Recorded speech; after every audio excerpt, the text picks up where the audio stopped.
자매자매님께서 겪고 계신데 참 계속 기도해 주시고 또 말씀하신 것처럼 남은 유가족들 특히 두 딸을 위해서 계속 기도를 해야 될 것 같다는 생각을 많이 했습니다. 오늘은 충성된 청지기가 아는 것이라는 주제로 이제 마태복음 25장 14절부터 있는 우리가 흔히 알고 있는 달란트의 비유라는 말씀으로 좀 말씀을 전달 드릴까 합니다. 우리 먼저 마태복음 25장 14절을 한번 가서 찾아보길 원합니다. 마태복음 25장 14절입니다. 14절에서 21절까지 우리 한번 교독으로 같이 한번 읽어보면 좋겠습니다. 마태복음 25장 14절에서 21절입니다. 제가 먼저 14절부터 읽도록 하겠습니다. 25장 14절입니다. 또 어떤 사람이 타국에 갈 때 그 종들을 불러 자기 소유를 맡김과 같으니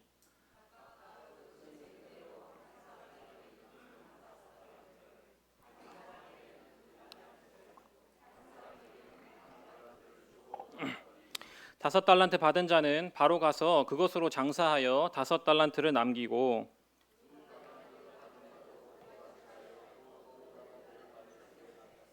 한 달란트 받은 자는 가서 땅을 파고 그 주인의 돈을 감추어 두었더니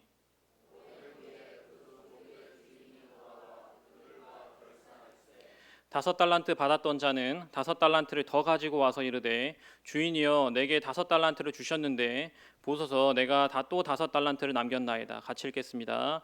그 주인이 이르되 잘하였도다 착하고 충성된 종아 내가 적은 일에 충성하였음에 내가 많은 것을 내게 맡기리니 내 주인의 즐거움에 참여할지어다 하고 원래 이 달란트의 비유가 30절까지 이어지는데 좀 길기 때문에 또 많이들 아시는 내용이기 때문에 다 읽지는 않았습니다. 아시는 것처럼 한 종이 이제 먼 길을 떠나면서 종 3명에게 이렇게 달란트를 맡겨요. 5달란트, 2달란트, 1달란트를 이렇게 맡기는데 이제 아시는 것처럼 착하고 충성된 종 2명은 5달란트를 가지고 장사하고 2달란트를 가지고 장사해서 각각 이제 5달란트, 2달란트씩 이렇게 더 남기지만 이 악하고 게으른 종은 이제 1달란트를 가지고 뭘 하는 게 아니라 땅을 파서 숨겨뒀다가 이제 주인이 왔을 때 주인님 당신은 너무 엄하신 분이라 내가 가진 것보다 더 많은 것을 요구하시는 분인 걸 내가 알아서 두려워서 내가 숨겨뒀었습니다. 그래서 이거를 다시 드립니다라고 했는데 이제 주인은 그걸 보고 악하고 게으른 종이다라고 평가를 하시면서 이제 그 쫓겨나가는 그런 비유를 이렇게 알고 있으실 것입니다. 저는 이 말씀을 통해서 이 착하고 충성된 종이 알고 있는 것이 한 3가지가 있는 것 같다라는 교훈을 좀 드리고 싶습니다. 사실 이게 예수님의 비유거든요, 비유. 그래서 이 세 종이 실제 하는 사람이 아니잖아요, 그죠? 그냥 주님께서 만들어내신 이야기에 등장하는 인물이기 때문에 실제로 이 사람들이 5달란트를 미천 삼아가지고 5달란트를 벌었는지 뭐 그런 거를 저희가 알 수는 없지만 저희가 이 비유를 이렇게 보면서 마치 이 주님의 착하고 충성된 종이라는 분들은 이런 것을 알고 있지 않을까라는 생각을 조금 하게 됐습니다. 첫 번째 제가 좀 보고 싶은 부분은 14절에 가시면 이제 또라는 표현이 나옵니다. 또 어떤 사람이 타국에 갈 때라고 하는데 이 또라는 게 나왔다는 것은 앞에 비슷한 얘기를 한번 하셨다는 얘기잖아요, 그죠? 한번 이렇게 하시다가 또 하면서 얘기를 하신 거예요. 실제로 이게 그냥 있는 표현이 아니라 원어상에도 있는 표현입니다. 그래서 앞에를 슬쩍 보시면은 우리가 흔히 이제 25장 1절부터 13절까지 열처녀의 비유라는 이야기가 또 나옵니다. 그래서 열처녀의 비유를 다 아시는 것처럼 5 슬기 있는 처녀가 있고 5 어리석은 처녀가 있었는데 저희가 이거를 다 볼 시간은 사실은 없기 때문에 또 주님께서 친절하게 이 비유를 본인이 왜 하시고자 하셨는지의 설명을 바로 앞에 해두셨어요. 우리 13절 한번 같이 한번 읽어볼까요? 시작. 그런즉 깨어 있으라 너희는 그 날과 그 때를 알지 못하느니라. 저희가 흔히 아는 것처럼 그 날과 그 때가 뭐냐? 잘 아시는 것처럼 주님께서 이 땅이 정말 마지막 심판에 처할 날, 그리고 주님께서 다시 지상으로 재림할 날, 그런 것을 이렇게 말씀하고 있지 않으십니까? 그죠? 제가 이렇게 25장에 있는 달란트 비유를 이렇게 보면서 이 저희가 이제 흔히 이 달란트의 비유만 떼서 이렇게 많이 생각을 하곤 하는데, 이제 이 전체적인 주님께서 하신 말씀에서 이 달란트의 비유가 어디 파트를 차지하고 있는지를 좀 보게 됐어요. 사실 이게 이 이야기가 25장만 단독으로 있는 게 아니라 사실 24장부터 시작이 됩니다. 24장을 한번 가보시면, 한번 앞부분을 보시면 예수님께서 제자들과 함께 예루살렘 입성하시고 이제 예루살렘의 두루두루를 돌아보시는데, 제자들이 이제 성전을 가면서 본 거예요. 아, 주님 이 성전 좀 보십시오. 크지 않습니까? 이렇게 하니까 주님께서 딱 말씀을 하신 겁니다. 이 성전 돌 위에 돌 하나도 남기지 않고 다 무너질 거다. 이게 24장 2절에 이렇게 나오시는 주님의 말씀이었습니다. 얼마나 사실 충격적인 얘기인가요? 그죠? 예루살렘 그 수도에서 제일 크고 제일 아름답고 제일 거룩한 이 건물이, 하나님의 건물이 언젠가는 곧 다 무너질 거다. 이런 말씀을 하시니까 제자들이 거기다가 뭐 어이구 막 이렇게 바로 반응은 하진 않았지만 얼마나 사실 뇌리에 박혀 있었겠습니까? 그래서 그 바로 다음 절에 보시면, 3절에 보시면은 주님께서 이제 감람산 위에 앉으셨을 때 제자들이 조용히 와요. 조용히 와가지고 물어보는 겁니다. 주님, 아까 그 성전 무너진다는 말씀하셨지 않습니까? 그거 언제 일어나는 것이고 그거 나타날 때 무슨 징조가 있을 겁니까? 이렇게 물어보는 거예요. 그러니까 제자들도 그 말이 얼마나 충격적이었는지를 알고 있었던 거죠. 그러니까 조용히 와서 나직이 심각하게 물어본 것입니다. 근데 제자들은 두 가지를 물어본 거죠. 언제 그 일이 있을 것이냐, 그리고 그때는 무슨 일이 있을 것이냐, 이렇게 두 가지를 물어보면은 주님께서는 이제 그것에 대한 답변을 하셔야 되잖아요. 그죠? 그 답변이 이제 24장, 25장 이렇게 쭉 내려오는데 두 가지를 질문받았단 말입니다. 예수님께서는 그 일이 언제 일어날 것인지 질문받았고 그때 무슨 일이 일어날 것인지 질문받으셨는데, 주님께서 답하시는 걸 보면은 언제 일어날 것인지에 대한 답을 잘 안 하세요. 그날에 무슨 일이 있을 것인지에 대한 얘기를 하세요. 뭐 그때 믿는 사람들이 얼마나 고생할 것이고 그때 도망가야 하고 뭐 그런 말씀들을 계속 예언을 계속 하시는데, 언제 그 일이 일어날 것인가에 대한 그 주님의 대답은 24장 36절에 나옵니다. 같이 한번 읽어보도록 하겠습니다. 시작. 그러나 그 날과 그때는 아무도 모르나니 하늘의 천사들도 아들도 모르고 오직 아버지만 아시느니라. 주님은, 제자들은 두 가지를 물었어요. 언제 그 일이 있을 겁니까? 라고 물었는데 이제 그거는 나도 모른다, 아버지만 아신다 라고 말씀을 단호하게 하시는 거예요. 그러면서 말씀하시는 게 42절에 보시면은 그러므로 어떻게 하라고 돼 있죠? 깨어 있으라. 어느 날에 주가 임할는지 너희는 알지 못한다 라고 말씀하신 거예요. 이 톤이 이제 24장부터 25장까지 이렇게 쭉 이어져 오는 거예요. 이 달란트의 비유도 사실은 이 분위기에서 계속 영향을 받는 이야기의 일부라는 것이죠. 그렇기 때문에 저희가 봤었던 25장 13절 열처녀의 비유의 결론이 그런즉 너희가 깨어 있어야 된다, 그날과 그때를 너희는 모른다 라는 결론을 하시면서 이 달란트의 비유가 시작이 되는 것입니다. 그러니까 이 그림을 한번 염두에 두시면서 도대체 주님께서 이 말씀을 우리한테 왜 하셨을까, 특히 당시 제자들한테 세상 마지막 날에 무슨 일이 있을지 얘기하시면서 안 좋은 일이 이렇게 있을 것인데 달란트 얘기를 왜 하셨을까 라는 생각을 한번 해보면 좋을 것 같다는 생각이 듭니다. 사실 제 주제가 충성되고 착하고 충성된 청지기가 아는 것이 뭔가에 대해서 제가 말씀을 드리려고 하는데, 첫 번째 아는 것이, 제가 좀 써긴 썼는데 제가 썼지만 좀 이상해요. 그래서 주인, 그 착하고 충성된 종은 알고 있었던 게 있는데 뭐냐면은 주인이 언제 올지를 모른다는 걸 아는 거예요. 이해되세요? 나는 주인이 언제 올지를 몰라 라는 것을 알고 있었다는 거예요. 이해가 되십니까? 그러니까 나는 모른다는 걸 알았다는 거예요. 흔히 그러잖아요. 제일 바보가 모른 줄도 모르는 사람이 제일 바보고, 그 다음에 그나마 나은 사람이, 자기는 모르는 걸 아는 사람이 그나마 낫고, 뭐 그렇게 가잖아요. 그렇게 가는 것처럼 이 착하고 충성된 종은 주인이 언제 올지를 몰랐다는 사실을 깊이 알고 있었다는 거예요. 16절에 25장 16절에 가보시면 5달란트 받은 자가 주인한테 그 달란트를 받고 어떻게 움직이는지를 볼 수 있습니다. 16절에 가보시면 5달란트 받은 자는 바로 가서 그것으로 장사하고 또 5달란트를 남겼다. 이게 그냥 있는 표현이 아니더라고요. 바로 갔다라는 이 표현이 진짜 서둘러 움직였다는 표현이더라고요. 그러니까 5달란트 받은 사람은 주인으로부터 5달란트를 딱 받자마자 바로 움직인 거예요. 2달란트 받은 사람도 똑같이 했다라는 거죠. 사실 이걸 보면서 그런 생각이 들었어요. 즉시 갔는데 사실 언제 올지 모르니까 바로 간 거라는 생각이 들었다는 거예요. 주님이 오시긴 오실 건데 언제 올지 나는 모르기 때문에 바로 가는 거예요. 언제 올지 몰라야 깨어 있을 수 있어요. 그렇지 않습니까? 제가 야간에 군대에서 보초를 서는데 중대장이 새벽 3시쯤 온다는 사실을 알고 있다고 칩시다. 그러면 당장 2가지 생각이 떠오르지 않습니까? 일단 새벽 3시에는 깨어 있어야 된다. 근데 2번째 생각이 뭐죠? 그 외에는 좀 쉬어도 되겠다. 바로 사람이 다 그렇게 떠오르지 않나요? 그죠?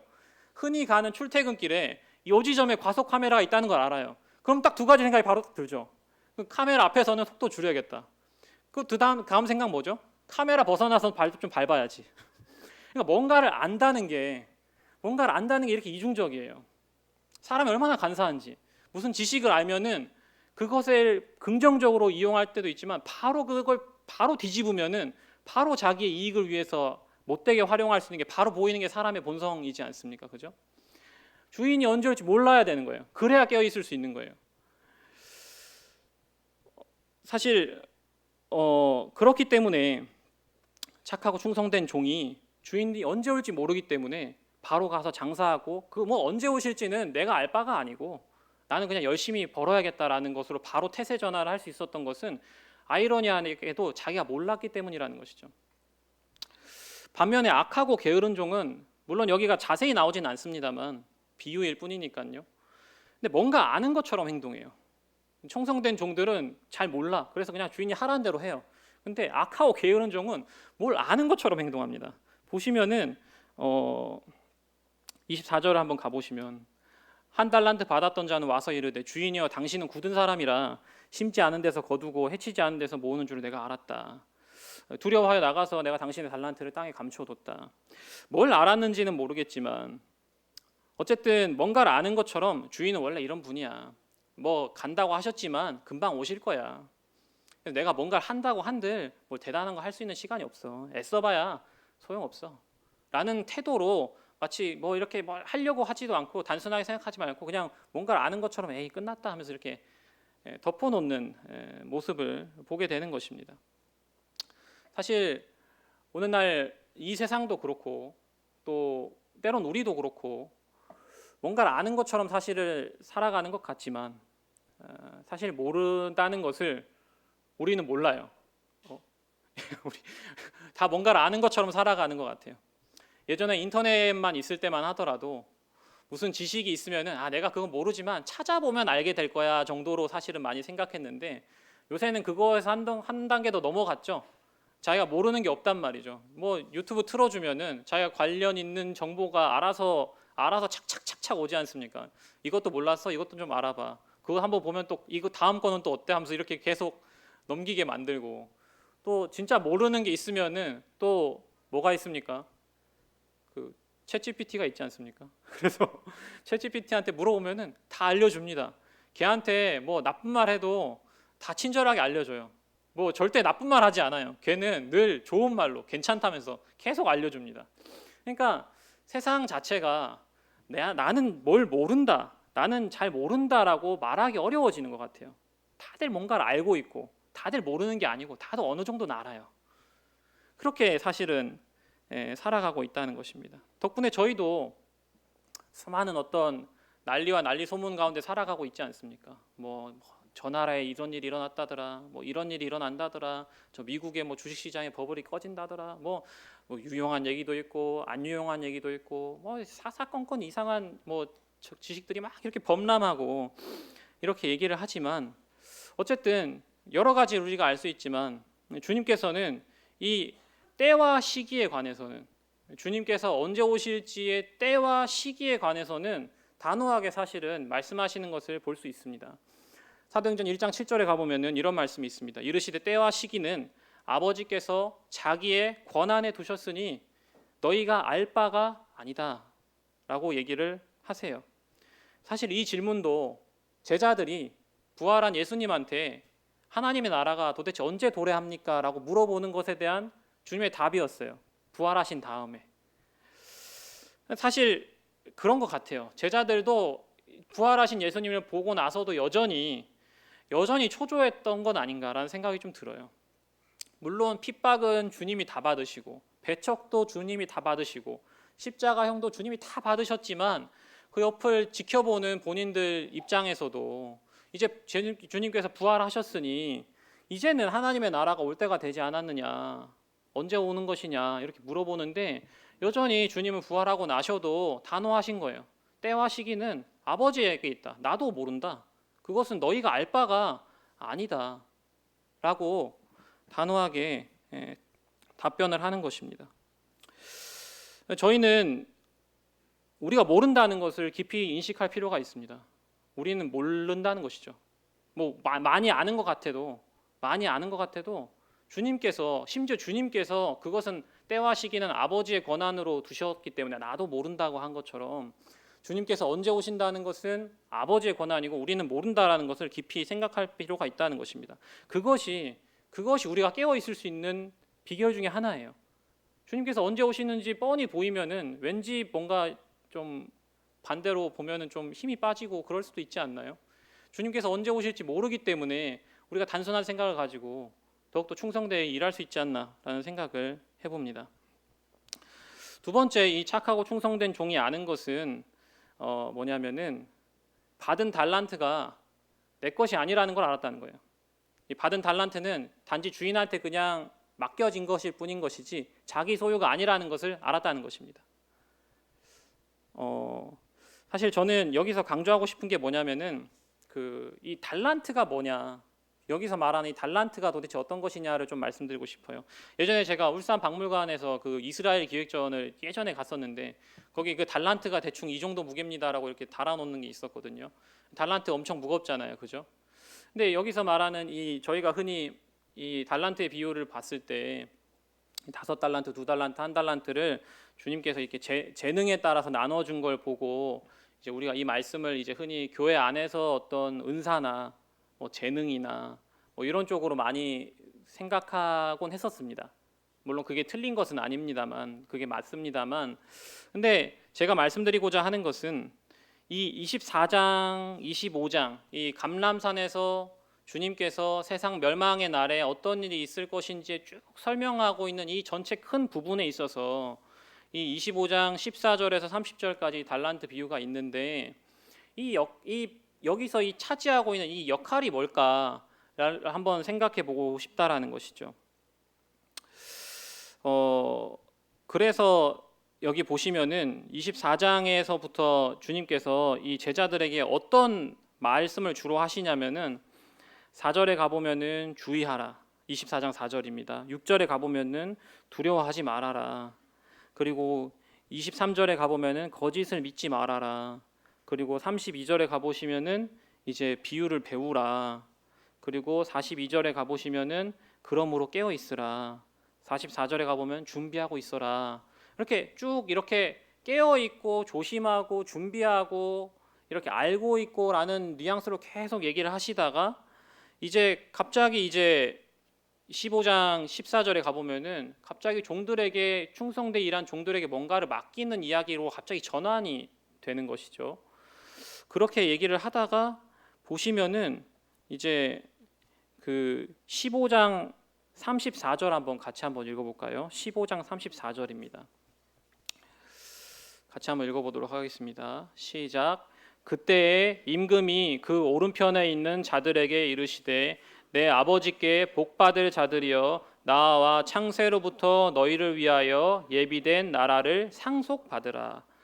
그러니까 마치 세상 종말의 때에는 이런 일들이 있을 것이다. 조심해라, 주의해라, 깨어 있어라 얘기하시다가 15장 14절에는 이제 달란트에서 충성된 종들에게 달란트를 분배하는 얘기를 하시고 34절에 넘어가면 이제 주님께서 오셔서 이 모든 세상의 모든 일들이 끝나고 이제 충성된 자들에게 나라를 상속하는 일을 얘기하시고 이제 25장 맨 마지막에 가보시면 그들은 영벌에 의인들은 영생에 들어갈 것이다 라고 말씀하시면서 이 모든 일들이 이렇게 끝날 것이라는 것을 이야기하는 게 이 감람산 강화, 흔히 감람산 강화라 그러더라고요. 주님께서 감람산에서 쉽게 풀어 설명하셨다라는 내용의 전후인 것이죠. 그렇다면 주님께서 말씀하시고자 하는 메시지가 세상에 종말에 이런 일이 있을 것이고 과정에 이런 일이 있을 것이며 마지막 끝에는 이렇게 끝날 것이다라는 게 설명하시는 게 이 주님의 메시지의 전체적인 골자라면 이 달란트가 얘기하고 있는 것은 단순히 어떤 교회 안에서의 어떤 은사 아니면 어떤 재능 이런 것에 한정 지을 수 있을까라는 생각을 해봤어요. 그냥 내가 무슨 찬양의 은사가 있어, 예를 들어 무슨 말씀 전하는 것에 은사가 있어, 그런 취지로 이 달란트 비유를 하셨을까, 그런 의문이 사실 좀 들었다는 것이죠. 꼭 그렇게 생각하진 않아도 될 것 같아요. 물론 주인이 재능을 가지고 어떤 사람은 5달란트, 2달란트 줬다라는 재능이란 얘기를 하시지만 이제 뭐 재산을 활용하는 데 있어서 재능도 있으니까 그렇게 사실은 한정 지을 수가 없는 것이다라는 생각을 해보면서 달란트는 이제 그냥 어떤 영적인 은사뿐만 아니라 그 이상의 의미가 될 수 있겠다는 생각을 해보는 것이죠. 생각해 보면 저희가 흔히 오늘 부른 찬양 호흡마저도 사실 주님 것이다라는 찬양 가사처럼 사실 저희가 받고 누리는 것 중에서 주님으로부터 받지 않은 게 하나라도 있습니까? 없지 않습니까? 다 주님께서 주셨다라는 사실을 우리가 알고 있어요. 보시면은 저는 그러면서 이런 생각을 좀 해봤어요. 내 재산은 어떨까? 제가 재산이 그렇게 많지는 않습니다만 재산은 어떨까? 재산도 내 것일까? 주님께서 주신 것일까? 주님께서 다 허락해 주신 것이다 라는 생각이 좀 들고, 또 어떤 생각이 들었냐면은 내 시간은 누가 주셨을까? 내 시간은 누가 주신 거죠? 누가 주셨죠? 주님이 주셨잖아요. 이 시대에 살 수 있도록 하신 것도 사실 누가 주신 것이죠? 주님이 주신 거예요. 2025년 11월 지금 살 수 있도록 하신 거는 다 주님께서 주신 것이라는 것이죠. 더 나아가서 내 영혼, 내 마음, 이거 누가 주신 것이죠? 다 주님께서 주신 것이에요. 여기서 말하는 달란트가 그냥 내가 교회 안에서 뭔가를 잘하고 못하고의 은사가 아니라 좀 더 깊이 생각하면은 내가 누리고 가진 모든 것들을 사실은 말하고 있는 것 아닐까. 그것을 활용하고 살아가는 것이 주님께서 바라시는 것이 아닐까. 그것은 내 건 아니지만 주님께서 다 주신 것이지만 그것을 활용하고 살아가야 된다라는 것을 얘기하시는 건 아닐까라는 생각이 들었어요. 제가 한 번은 그 말씀을 봤습니다. 시편 33편 15절에 가보면은 이런 말씀이 있습니다. 그는 그들 모두의 마음을 지으시며 그들이 하는 일을 굽어 살피시는 이시로다. 마음을 지으시며 모든 것을 굽어 살피는 이시다 라는 말씀이 시편 33편에 있습니다. 말씀 전하다 보면 제 사는 얘기를 안 할 수가 없는데 저희 부부가 한나쌤 웃고 한나자매 웃고 있는데 하여튼 저희 부부가 부부 싸움을 할 때 그렇게 막 전면전을 하진 않습니다. 그 대신 이제 섀도우 복싱을 하는데 겉으로 막 이렇게 막 싸우고 그러지는 그런 타입은 아니에요. 그냥 이제 좀 그냥 막 이렇게 좀 찝찝한 그 느낌이 오래되는 그런 좀 이렇게 화끈하게 싸우지 못합니다. 근데 제가 신혼 때 제가 지키던 철칙이 하나 있습니다. 이렇게 둘이 이렇게 살다가 뭔가 이렇게 내가 뭔가 잘못한 것 같다. 그게 뭔지는 정확히 모르겠다. 내가 뭔가 기시감이 드는데? 라는 생각이 들면은 이제 적어도 오늘 안에 늦어도 침대 위에서라도 무조건 풀고 잔다. 요게 저만의 철칙이었거든요. 그래서 그 잘 때도 야 뭔데 뭔데 얘기해봐라. 뭐 잘못했는데 내가 그래갖고 이렇게 얘기하면서 어쨌든 풀려고 했었어요. 근데 이제 신혼 때는 그게 어떻게 잘 굴러갔는데 이제 애가 생기다 보니까 육아가 좀 피곤하잖아요. 그래서 애 씻기고 이렇게 밥 먹이고 재우면은 저희도 모르게 그냥 잠들어 버리니까 눈 뜨면 그냥 바로 다음 날이 시작되는 거예요. 그럼 또 아침 먹고 회사 가야 될 거 아니에요. 그렇다 보니까 진짜 그 부부싸움 칼로 물베기라고, 이게 시간은 점점 몇 주 몇 달 이렇게 가는데 점점 제가 뭐 때문에 화가 났더라는 사실은 다 까먹게 되더라고요.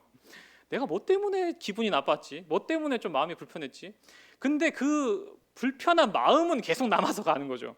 내가 왜 이 나쁜 생각이 들었는지는 모르겠는데 그 나쁜 생각만 계속 이어지는 거예요. 그래서 이게 좀 뭐 심각하다면 심각하고 저만의 최근에 어떤 좀 마음에 불편한 일이었는데, 그때 이제 주일 어느 날 이렇게 앉아 있는데, 그래 가만히 있자, 주님께서 마음을 지었다라는 말씀이 어디 있지 않던가 라는 생각을 좀 해보게 됐어요. 그래서 그때 찾았던 말씀이 시편 33편의 15절에 그는 그들 모두의 마음을 지으신 분이다 라는 말씀이 생각이 났어요. 아, 내 마음도 내 영혼도 사실 내 거라고, 사실 마음만큼 내 집, 뭐 내 차, 뭐 이런 것만큼 사실 내 나라는 단어를 제일 잘 찰싹같이 붙어 있는 단어가 내 뭐죠? 마음이잖아요. 내 마음. 내 마음이다. 내 마음에 안 든다. 내 마음에 든다. 이건 내 마음이다. 마음만큼은 사실 내 거라고 생각하고 살아가지만 성경에서 얘기하시는 것은 이 마음조차도 사실 누가 지었다고요? 주님께서 지으셔서 주님께서 우리에게 주셨다라는 사실이 이렇게 좀 생각이 되니까 이제 뭐 앞선 생각, 내가 뭐 때문에 그렇게 기분이 나빴지 이런 것들이 이게 조금 풀리기 시작하면서 그랬었던 경험이 있습니다. 사실 세상의 많은 다툼이나 분쟁들이 뭘로부터 시작되죠? 마음으로 시작됩니다.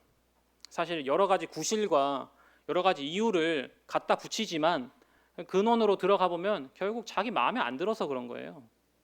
그래서 사실 세상 사람들은, 차라리 저희 같은 사람들은 이런 부분들에 대해서 꾸준히 듣고 살기 때문에 주의를 하지만 세상 사람들은 사실 뭐 거침이 없죠. 내 마음이 인도하는 대로, 내 마음이 판단하는 대로 가는데 어떠한 제동장치도 없습니다. 사단은 그렇게 속삭이는 거예요. 다 네 것은 다 너로부터 온 것이다. 네 것은 다 네 것이다. 네 마음이 좋다고 하는 것이 좋은 것이고 네 마음이 싫다고 하는 것은 싫은 것이다. 네 마음이 중요하다. 이렇게 이 얘기를 하고 있습니다. 근데 주님께서는 이 머리카락 한 톨조차 사실은 제가 만드는 것이 아닌 것처럼 이 저희들의 가슴 속에 있는 마음조차도 사실 우리 것이 아니라고 말씀을 하십니다. 잘 아시는 말씀처럼 고린도전서 3장 16절에 너희가 하나님의 성전인 것과 하나님의 성령이 너희 안에 계시는 것을 알지 못하느냐라는 것이죠. 그래서 이 달란트가 뭐냐? 단지 어떤 교회 안에서의 은사 재능을 떠나서 내 재산, 뭐 진짜 현실적으로 내 인생, 또 내 영혼, 내가 가진 그 모든 것들이 주님 안에서 달란트라는 거예요. 주님께서는 그것이 내게 아니잖아요, 그죠? 다 주님으로부터 온 거예요. 근데 저희한테 주셨다는 거죠. 충성된 종들은 그걸 알고 있지 않았나? 주님께서 이 주신 달란트가, 주인이 주신 이 달란트가 내게 아니라는 사실을 깊이 알고 있지 않았나라는 생각을 해보게 됩니다. 그리고 이 모든 것에 대해 결산의 날이 오는 거예요. 결국은요. 주님께서 결국은 오셔서 결산을 하시는데 뭘 가지고 결산하시겠느냐? 나의 뭘 가지고 결산하실 것이냐? 내 교회 안에서의 재능만 갖고 결산하실까요? 그렇지 않는 것이죠. 나에게 이때까지 줬던 그 모든 것을 가지고 주님께서는 결산하실 겁니다. 내 재산, 뭐 내 인생, 내 시간, 내 뭐 여러 환경들, 내 재능들, 지식들, 그리고 내 영혼까지 사실은 어떻게 네가 그것을 갖고 이 땅에서 활용했느냐, 살았느냐라는 것을 결산할 때가 분명히 오신다라는 것이죠. 첫 번째는 이제 내가 모른다는 것을 알았다 이거죠. 주님이 언제 오신지 모른다라는 걸 깊이 알고 있었다. 충성된 종들은요. 그리고 받은 달란트가 내게 아니다라는 것에 대해서 알고 있었습니다. 마지막은 이제 충성된 종이 아는 것, 마지막은 물론 이 달란트는 나로부터 온 것이 아니지만 현재는 나에게 맡겨졌다라는 것을 알았다는 거예요. 이해하십니까? 충성된 종들은 이 세 가지를 알지 않았나 생각이 돼요. 내가 모른다는 걸 알고 이 달란트가 나로부터 온 것이 아니라는 걸 알지만 하지만 현재는 이것을 주인이 나에게 맡겨주셨다라는 사실을 깊이 알고 있는 종들이야 많이 이렇게 충성되이 일할 수 있지 않았나라는 생각을 해봅니다. 우리 마태복음 25장 21절 다시 한번 읽어보도록 하겠습니다. 찾으셨죠? 시작.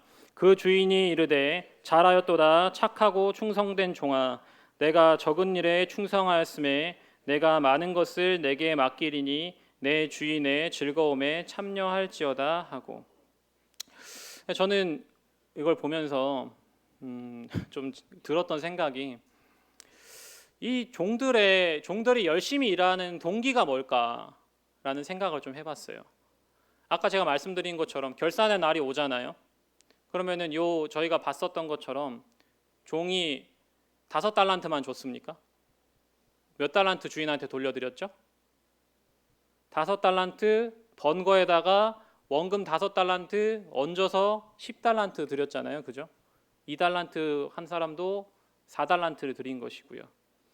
자기가 물론 주인이 시켜가지고 열심히 충성되어 일했지만 내가 번 돈도 다시 드리고 나한테 맡기신 원금도 다시 드리는 걸 보면서 이 종이 도대체 무슨 동기로, 물론 주인이 너무 좋아서 그럴 수는 있지만 무슨 동기로 그렇게 열심히 일했을까라는 생각을 좀 엉뚱하지만 해봤습니다. 근데 이게 비유잖아요, 그죠? 이야기예요, 이야기란 이 주님의 비유는 수수께끼가 아니라고 생각해요. 그 당시 사람들이 그냥 들으면은 그냥 다 이해할 수 있을 만한 이야기였다는 거죠.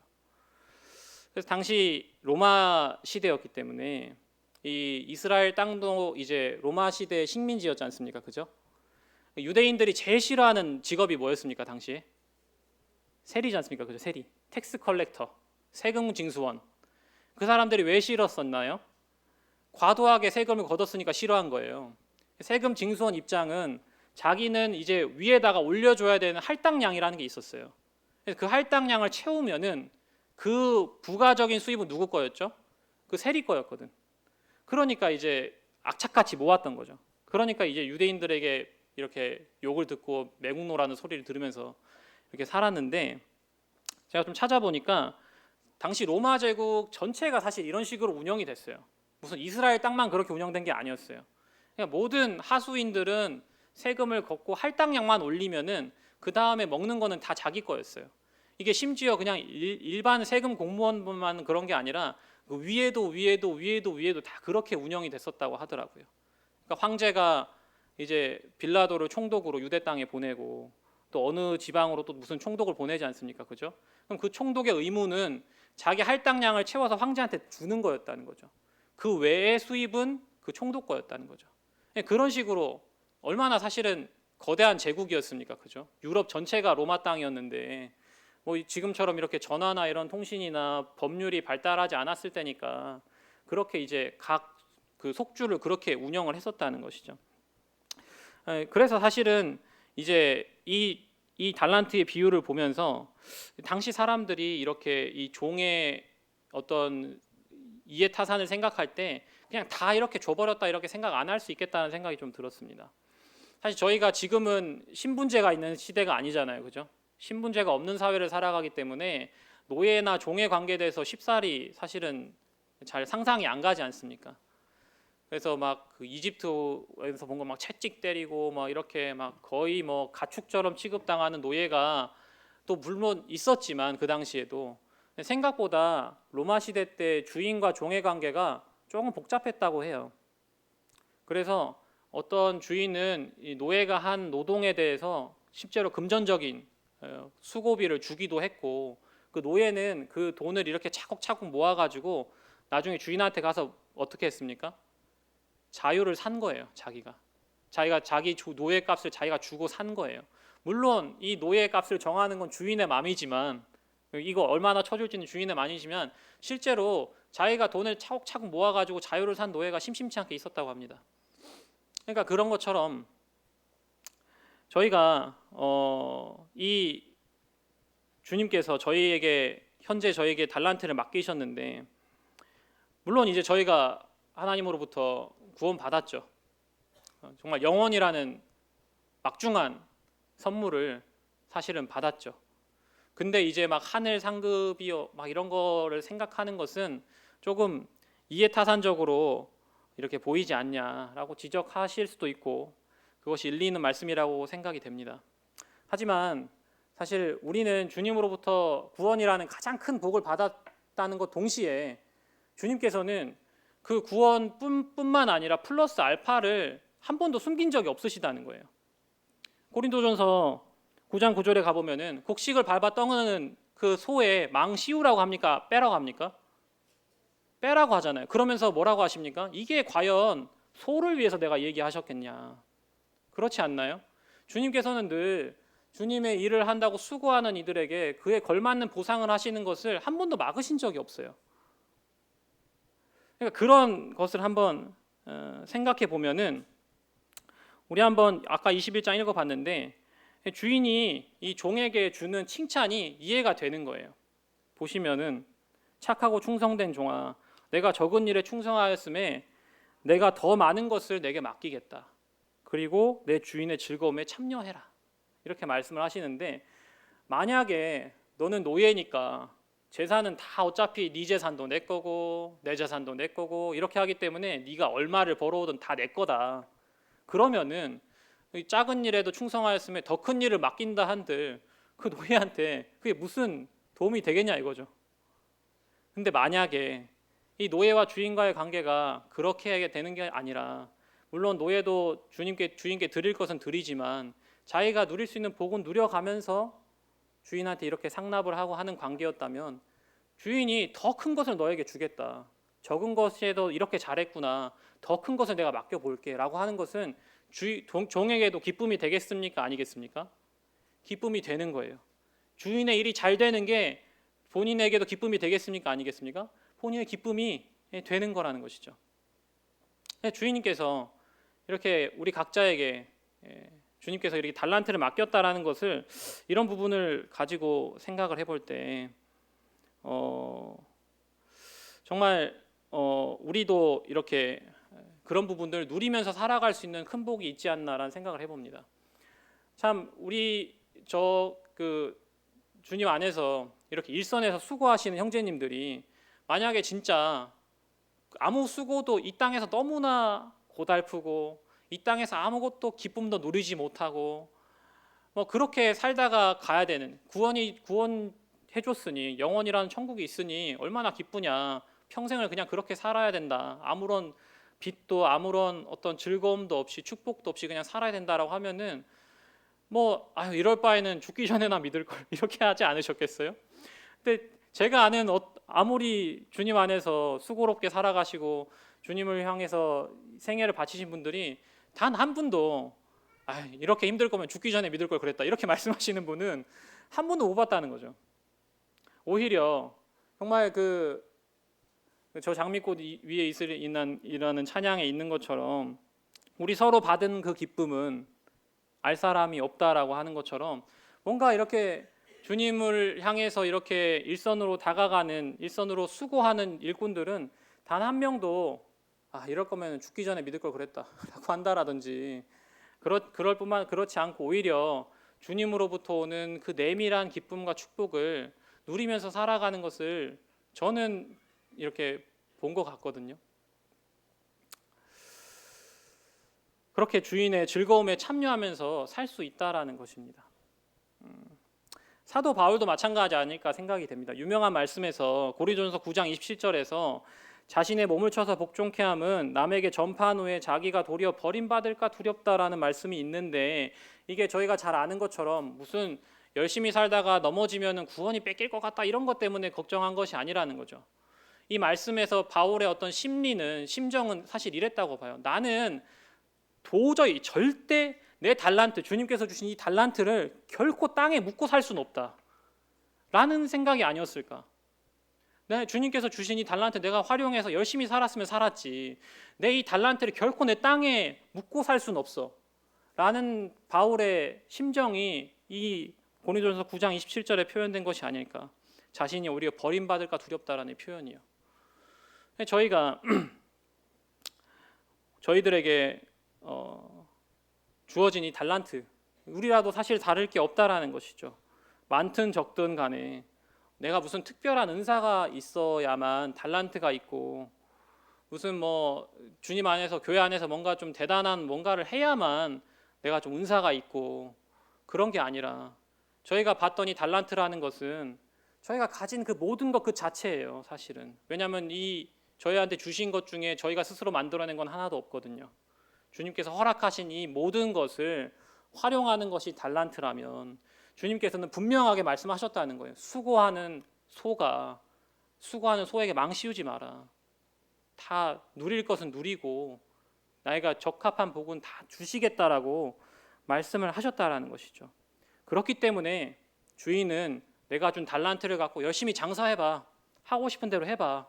내 뜻 안에서 최대한 열심히 해봐. 그렇게 얘기를 하고 계시다는 것이죠. 아멘이십니까? 별로 아멘 아닌 것 같은데. 주님은 그렇게 주인의 즐거움에 참여하길 원하고 계시다는 것입니다. 이때까지 세 가지를 제가 생각한 세 가지를 좀 말씀해 드렸어요. 첫 번째는 깨어 있을 수 있는 이유는 모르기 때문에 깨어 있을 수 있다는 겁니다. 주님 언제 오실지 모르기 때문에. 두 번째는 내가 받은 이 달란트라는 재능은 다 주님으로부터 온 거라는 거죠. 내 것이 아니라는 것이 말씀드렸고, 세 번째는 그럼에도 불구하고 현재 지금 이 달란트를 맡기고 주님께서 활용하고 계시길 원하다는 것이죠.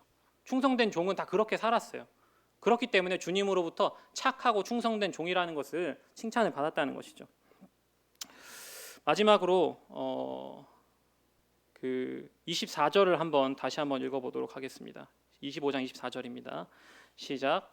한 달란트 받았던 자는 와서 이르되 주인이여 당신은 굳은 사람이라 심지 않은 데서 거두고 해치지 않는 데서 모으는 줄을 내가 알았으므로. 이게 사단의 속삭임이라고 생각해요. 주인이 굳은 사람이라 이거죠. 내한테 뭔가 주셨지만 주님은 그것 이상으로 사실은 가져가시려는 분 아니시냐 이거죠. 그러니까 나는 뭔가 더 필요하다 이거죠. 하여간 주님은 하여간 내가 주신 것보다 더 가져가시는 분이라는 거 알기 때문에 난 부족해. 나 뭐가 더 필요해. 라는 것은 어찌 보면 사단의 속삭임일 수도 있다라는 생각이 좀 들었습니다.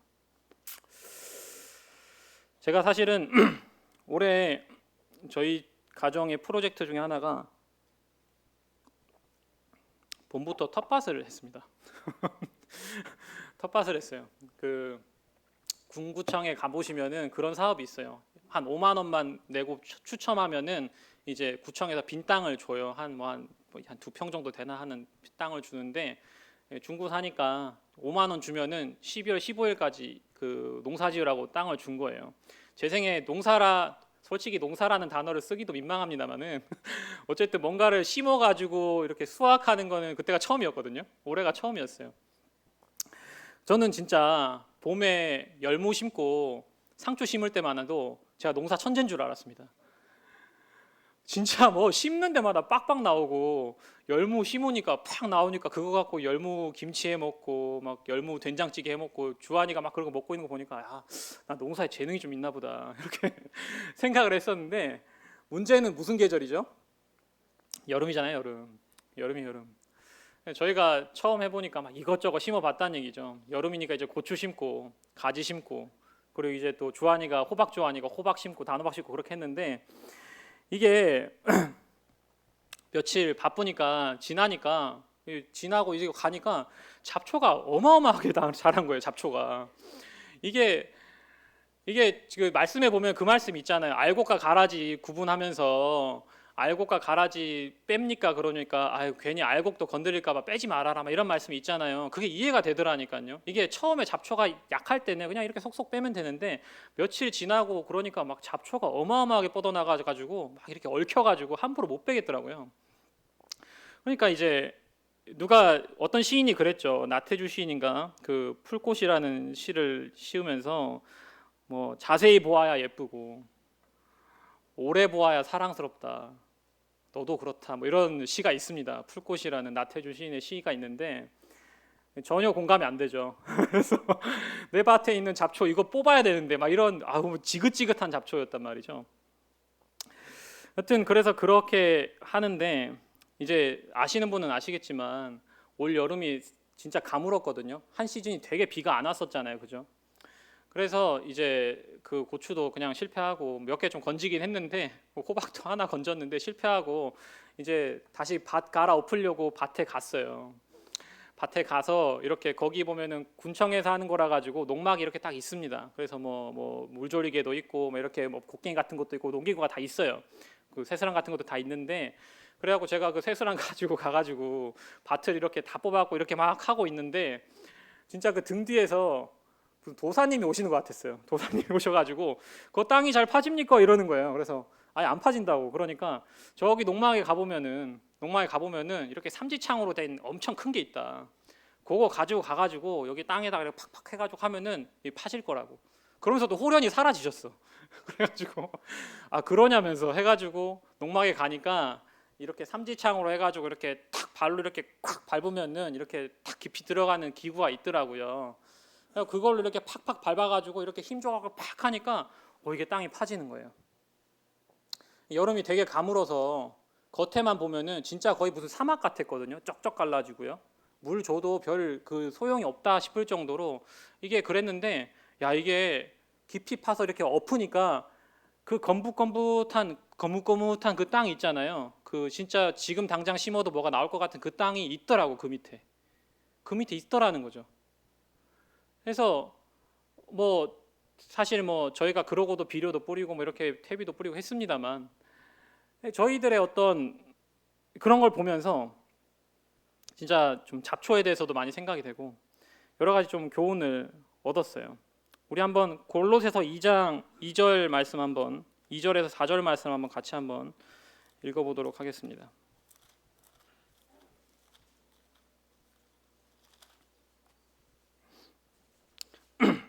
골로새서 2장 2절에서 4절입니다. 같이 한번 읽겠습니다. 시작. 이는 그들로 마음의 위안을 받고 사랑 안에서 연합하여 확실한 이해의 모든 풍성함과 하나님의 비밀인 그리스도를 깨닫게 하려 함이니 그 안에는 지혜와 지식의 모든 보화가 감추어져 있느니라. 내가 이것을 말함은 아무도 교묘한 말로 너희를 속이지 못하게 하려 함이니. 이 말씀이 생각이 났어요. 사실 뭐가 더 필요한가? 뭘 좀 더 뿌려야 되나? 뭘 농약을 쳐야 되나? 뭘 해야 되나? 물론 쳐야겠지만 하시는 분은 아시겠지만 제일 중요한 그 작물이 자라기 위해 비옥한 땅은 어디 멀리 있는 게 아니라는 거죠. 제 발밑에 바로 있었다는 것이죠. 우리가 뭔가가 더 필요하지 않나? 뭐 내가 내 신앙생활에 있어서 내 어떤 뭐 생활에 있어서 나에게 뭔가 좀 대단한 뭔가가 뭐 순간이 필요하지 않나, 계기가 필요하지 않나, 뭔가 대단한 뭔가 컨텐츠가 필요하지 않나 라고 생각을 할 수도 있죠. 근데 자칫 잘못하면 그것은 아까 악하고 게으른 종이 되뇌었던 것처럼 당신은 나한테 준 것에 비해서 더 많이 가져가시는 분 아니냐, 난 뭔가가 더 필요하다, 더 달라, 이렇게 하는 사단의 속삭임일 수 있다라는 생각을 해봅니다. 물론 우리가 무엇을 배우고 은사를 개발하고 이런 것들이 필요하겠지만 결국 우리에게 그 모든 것을 주시는 분은 주님이시라는 것을 우리가 기억을 해야 된다는 거죠. 그리고 그 모든 지혜와 비밀의 보화는 멀리 있는 게 아니라는 거죠. 바로 우리의 발밑에, 우리 마음속에, 우리가 늘 아는 곳에 사실 있다라는 사실을 제가 텃밭을 하면서 깨달았고, 내년에 할지 안 할지 모르겠습니다. 여튼 예, 재미는 있었습니다. 근데 여튼 그런 경험이 있었다라는 생각을 해봅니다. 결론을 좀 지을 때가 된 것 같습니다. 저는 이제 착하고 충성된 종 달란트의 비유를 가지고 세 가지 교훈을 나눠 드렸습니다. 첫 번째는 모른다는 것이죠. 모른다는 것을 알아야 우리가 깨어 있을 수 있다라는 겁니다. 충성된 종들은 주인이 언제 오는지 몰랐어요. 그러니까 당장 장사하러 나간 겁니다. 근데 악하고 게으른 종은 뭔가 안 것처럼, 뭔가 알량한 지식으로 뭔가를 아는 것처럼 게으름 피우고, 그렇기 때문에 오히려 주인으로부터 쫓겨나는 일을 겪게 되는 것이죠. 두 번째는 주인한테 받은 이 달란트가 자기 게 아니라는 것을 통해서 이 달란트라는 게 그냥 단순히 어떤 교회 안에서의 은사 뭐 이런 게 아니라 우리가 받은 그 모든 것, 심지어 우리 영혼과 마음까지 우리한테 주신 달란트다라는 것에 대해서 말씀을 드렸고, 마지막은 이제 그렇지만 우리가 다 내 것이 아니지만 주님께서는 현재 그것을 각각 우리한테 주셨다. 그래서 그것을 활용하길 원하신다라는 것을 말씀을 드렸습니다. 야구 명언이 있다고 하더라고요. 끝날 때까지 뭐가 아니라고요? 끝난 게 아니다. 끝날 때까지 끝난 게 아니다. 사실 주님도 그러셨어요. 끝날 때까지 끝난 게 아니라고. 때와 시기는 본인도 안다 하셨습니까? 모른다 하셨습니까? 모른다 하셨어요. 그건 오로지 아버지한테 있다. 나도 모른다. 천사도 모른다. 너희 알 바가 아니다. 끝나는 거는 아무도 모릅니다. 물론 우리가 세상을 살아가면서 여러 가지 안 좋은 소식들과 여러 가지 징조들을 보면서 야, 저거는 멸망에 가증한 것, 저게 거룩한 곳에 선 거 아니냐라는 증거가 설령 맞을 수도 있어요. 그런 안 좋은 일이 보면서 암울한 생각이 들거나 이제 끝난 거 아니냐라는 생각이 들 수도 있어요. 하지만 끝날 때까지 끝난 게 아니다라는 거예요. 주님께서 종쳤다. 하나님께서, 예수님도 아니고 하나님께서 여기까지다라고 종치기 전까지는 주님 끝난 게 아니다. 우리는 주님이 언제 오실지 모른다 라는 것을 말씀을 드리고 싶습니다. 그리고 무엇보다도 우리가 그냥 주님 안에서 그냥 쎄빠지게 고생하고 율법처럼 이렇게 버는 대로 다 주님한테 갖다 바쳐야 돼, 이렇게 너 고생길이야, 이렇게 구원 줬으니까 너한테 아무것도 없어, 이런 게 아니라 주님께서는 충분히 우리에게 이 살아가는 그 여정이 기쁨이 될 것이다라는 복도 같이 약속을 하셨다라는 사실을 꼭 여러분들과 공유를 하고 싶습니다. 끝날 때까지 끝난 게 아니다라는 말씀을 드리면서 말씀 이것으로 마치고 기도드리고 마치도록 하겠습니다. 아버지 하나님, 감사를 드립니다. 참 감람산에서 제자들이 불안하면서 정말 주님 언제 오십니까? 그 일과 그때는 무슨 일이 일어날 것입니까? 라고 물어보신 그것에 대해서 정말 깨어 있어라. 그 날과 그 시는 알지 못한다라고 말씀하신 그 주장이, 그 메시지가 지금 저희들에게 필요한 것이라는 것을 생각해 봅니다. 주님, 저희는 주님이 언제 오실지 알지 못하고 또 알지 못한다는 사실을 깊이 생각할 때 저희가 깨어 있을 수 있음을 다시 한번 고백을 드립니다. 주님, 저희가 여러 가지 세상의 소리 소문과 난리와 난리 소문으로 마음이 산란하고 또 불안하고 두려움이 있지만 사실 그 마침 종을 치실 분은 오로지 아버지 하나님 한 분이시라는 것을 굳게 믿고 끝날 때까지 끝난 게 아니라는 마음으로 저희가 주어진 달란트를 활용하면서 살아갈 수 있도록 도와주시옵소서. 저희가 받은 것이 다 주님으로부터 온 것임을 생각해 봅니다. 모든 것에 감사를 드리며 우리 주 예수 그리스도의 이름으로 기도드렸습니다. 네, 감사합니다.